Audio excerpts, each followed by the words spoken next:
ശ്രീകൃഷ്ണ ജ്യോതിഷാലയത്തിലേക്ക് ഏവർക്കും സ്വാഗതം. ഞാൻ ജ്യോത്സ്യൻ വിജയൻകുട്ടു.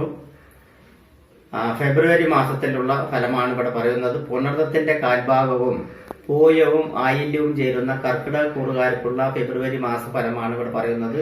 ഫെബ്രുവരി മാസത്തിൽ ഇവർക്ക് പൊതുവെ ഗുണദോഷ മിശ്രത്തിൽ ഗുണാധിക്യം തന്നെ എന്ന് പറയാം.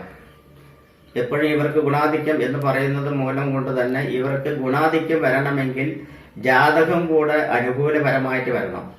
ഇപ്പൊ ഉദാഹരണത്തിന് പറയുകയാണെങ്കിൽ മിഥുനൻ രാശിക്കാർക്ക് ഏകദേശം പുണർദത്തിന്റെ കുറച്ച് ഗർഭശിഷ്ടമായി കിട്ടുന്നത് കുറച്ചു കാലമാണ്. അതായത് ഏറി വന്നാൽ 3 വർഷമോ അല്ലെങ്കിൽ 2 വർഷമോ ഒക്കെ കിട്ടും. അതുകൊണ്ട് നമ്മൾ കൂട്ടുകയാണെങ്കിൽ അടുത്തത് ബുധൻ അല്ല, അടുത്തത് ശനി 19 കൊല്ലവും 21 ബുധൻ 21, 10, 31 മുതൽ 38 വയസ്സ് വരെയുള്ള കാലഘട്ടങ്ങളിൽ ബുധദശാകാലമാണ് ഇവർക്ക് ഏകദേശം ഇപ്പോ ഒരു എന്ന സമയത്തുള്ള നടന്നുകൊണ്ടത്. ആ ബുധദശാകാലം വളരെ ഗുണപരമാണെങ്കിൽ ഈ പറഞ്ഞിരിക്കുന്ന കാലവും വളരെ ഗുണകരമായിരിക്കും. അതേ സമയത്ത് 37 വയസ്സ് കഴിഞ്ഞതിന് ശേഷം 45 വയസ്സ് വരയ്ക്കും കേതുർദശയാണ് ഇവർക്ക് വരുന്നത്. കേതുർദശ മിക്കവാറും അത്ര നല്ല ഒരു ദശയായിരിക്കില്ല. അപൂർവം ചിലർക്ക് മാത്രമേ കേതുദശ ഉപകാരപ്രദമായി വരികയുള്ളൂ. ആ സമയങ്ങളൊക്കെ ആണെങ്കിൽ ഈ പറയുന്ന ഇവർക്കുള്ള ഈ ഫലം അതിൽ പതിക്കാതെ വരികയും അതിന് പകരം തന്നെ കുറച്ചൊരു മേന്മ വരികയും ചെയ്യും. അതായത് അത്രത്തോളം ദുരിതം അനുഭവിക്കേണ്ടതായിട്ടുള്ള ഒരു ലെവലിൽ നിന്നും കുറച്ചൊരു ദുരിതം മാറി. എങ്കിലും ദുരിതം മാറിയോ ഇല്ലയോ എന്ന് ഇവർക്ക് തിരിച്ചറിയാൻ പറ്റാത്ത ഒരു ഘട്ടം കൂടിയാണ്. അതേസമയത്ത് 42 വയസ്സ് കഴിഞ്ഞവർക്ക് ആണെങ്കിൽ ഇവർക്ക് ശുക്രദശാകാലമാണ് വരുന്നത്. ശുക്രദശയിലും നല്ലതും ചീത്തയുമുള്ള ശുക്രദശയുണ്ട്. അനുകൂലപരമായിട്ടുള്ള ശുക്രദശയാണെങ്കിൽ ഈ പറഞ്ഞ ഫലം ഫുള്ളായിട്ട് എല്ലാവരും ഭരിക്കുന്നതാണ്. വിപരീതപരമായിട്ടുള്ള ശുക്രനാണെങ്കിൽ ഈ ഫലം അത്രയ്ക്ക് ബാധിക്കില്ല. ഈ ഫലം പറയുന്നത് നിങ്ങൾക്ക് ഗുണപരമാണ് എന്ന് പറയുന്നത് അത്രയ്ക്ക് ബാധിക്കില്ല. എങ്കിലും അതിലും ഒരു ഗുണം കണ്ടെത്താവുന്നതാണ്. ഇതാണ് ഇതിന്റെ പ്രത്യേകപരമായിട്ടുള്ള ഒരു രീതി. പൂയ നക്ഷത്രക്കാർക്കാണെങ്കിൽ പൂയ നക്ഷത്ര കർക്കിടകക്കൂറ് ജനിച്ചിരിക്കുന്നവർക്കാണെങ്കിൽ ജനനം തന്നെ ശനിദശയിലാണ്. ശനിദശ ഏകദേശം നമുക്കൊരു കണക്കാക്കുകയാണെങ്കിൽ 9 വർഷം കണക്കാക്കുകയാണെങ്കിലും അടുത്ത് വരുന്ന ബുധൻ 17 കൊല്ലം 17, 9, 26 വർഷം 26 വയസ്സ് വരയ്ക്കും ബുധനും 26 വയസ്സിന് ശേഷം 33 വയസ്സ് വരെയുള്ള കാലം കേതുവും 33 വയസ്സിന് ശേഷം 53 വയസ്സ് വരെയുള്ള കാലം ശുക്രനുമാണ്. അപ്പൊ ഏകദേശം ഇവർക്ക് ഗുണദോഷ മിശ്രമായി കണക്കാക്കുകയാണെങ്കിൽ പൂയ നക്ഷത്രക്കാർക്ക് 70% ഗുണപരം തന്നെ എന്നാണ് പറയാനുള്ളത്. ഗുണപരമായിട്ടുള്ള ഒരു ഫലം തന്നെ ഇവർക്ക് വരാനും 20% മാത്രമായിട്ടുള്ളവർക്ക് ദോഷഫലങ്ങൾ വരികയുള്ളൂ. അതേസമയത്ത് ആയില്യ നക്ഷത്രക്കാണെങ്കിൽ ജനിക്കുന്നത് തന്നെ ബുധദശയിലാണ്. ജനിക്കുന്ന സമയത്ത് ബുധദശ 5 വർഷം കിട്ടാവുന്നതാണ്, 10 വർഷവും കിട്ടാവുന്നതാണ്. ഏകദേശം 5 വർഷം കണക്കാക്കിയെങ്കിൽ 12 തൊട്ട് 20, 32 വയസ്സ് വരെയുള്ള കാലം ശുക്രദശയും 6 കൊല്ലം 38 വയസ്സ് വരെയുള്ള കാലം സൂര്യദശയുമാണ്. ആ ഭാഗങ്ങളെല്ലാം വളരെ ക്ലിയർ ആയിട്ട് പോയിക്കൊണ്ടിരിക്കും. അത് കഴിഞ്ഞ് 10 വർഷം ചന്ദ്രദശാകാലം വളരെ ദോഷകരമായിരിക്കും. അപ്പോൾ 38, 48 വയസ്സ് വരെയുള്ള ഒരു കാലഘട്ടങ്ങളിൽ കഴിയുന്നവരെ കുറച്ച് ബുദ്ധിമുട്ടുകളെല്ലാം ഉണ്ടാവും. അതെല്ലാം ജാതകം പരിശോധിച്ച് അതിൻ്റെതായിട്ടുള്ള പരിഹാരങ്ങൾ ചെയ്യുകയാണെങ്കിൽ കർക്കിടക രാശിക്കാർക്ക് ഈ പറയുന്ന കാര്യങ്ങൾ പൂർണ്ണമായിട്ട് ഫലവത്താവുന്നതാണ്. ഇവർക്ക് പൊതുവെ എന്തിനും ഇറങ്ങിത്തിരിക്കുവാനുള്ള ഒരു സമയം തന്നെയാണ് ഫെബ്രുവരി മാസം. ആരോഗ്യം പൊതുവെ നല്ലപോലെ ഉണ്ടാവും. കുടുംബത്തിൽ ഐക്യത വന്നു കിട്ടും. ഭാഗ്യകടാക്ഷങ്ങൾ വന്നു ചേരും. ഭവന നിർമ്മാണത്തിൽ പുരോഗമനം ഉണ്ടാവും. അല്ലാത്ത പക്ഷം ഭവന നിർമ്മാണം തുടങ്ങാനുള്ള ഒരു അവസരങ്ങൾ വന്നു ചേരുന്നതാണ്.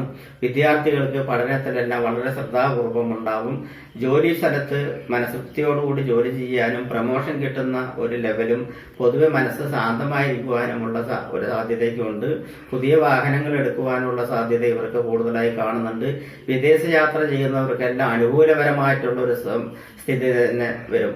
വിദേശത്തിൽ നിന്ന് വിദേശ യാത്രയ്ക്ക് പോകുന്ന അത്രയ്ക്കും ജാതകത്തിൽ നല്ല ഫലമാണെങ്കിൽ വിദേശത്തിൽ നിന്ന് വിദേശ യാത്ര പോകുവാനുള്ള അവസരങ്ങൾ കൂടുതലായി കാണുന്നുണ്ട്.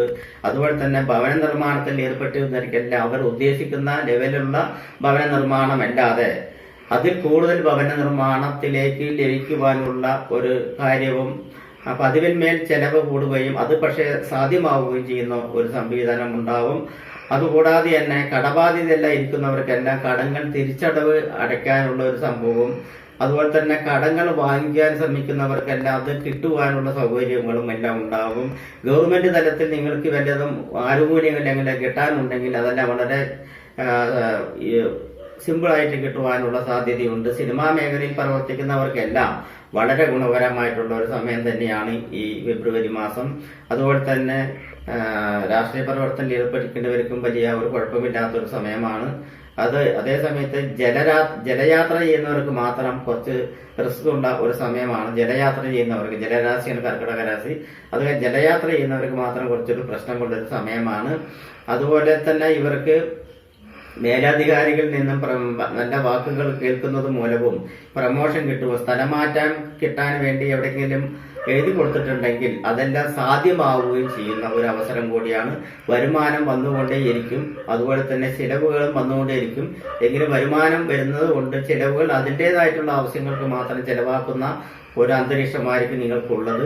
വിദ്യാർത്ഥികൾക്കെല്ലാം വിദേശത്തേക്ക് പഠനത്തിൽ പോവുകയാണെങ്കിൽ യാതൊരുവിധ തടസ്സം കൂടാതെ ഈ മാസം ഫെബ്രുവരി മാസം തന്നെ അതിനുള്ള എല്ലാവിധ സൗകര്യങ്ങളും ചെയ്തു കൊടുക്കുന്നത് പക്ഷം അതിൽ നിന്നും പുരോഗതി ഉണ്ടാവും.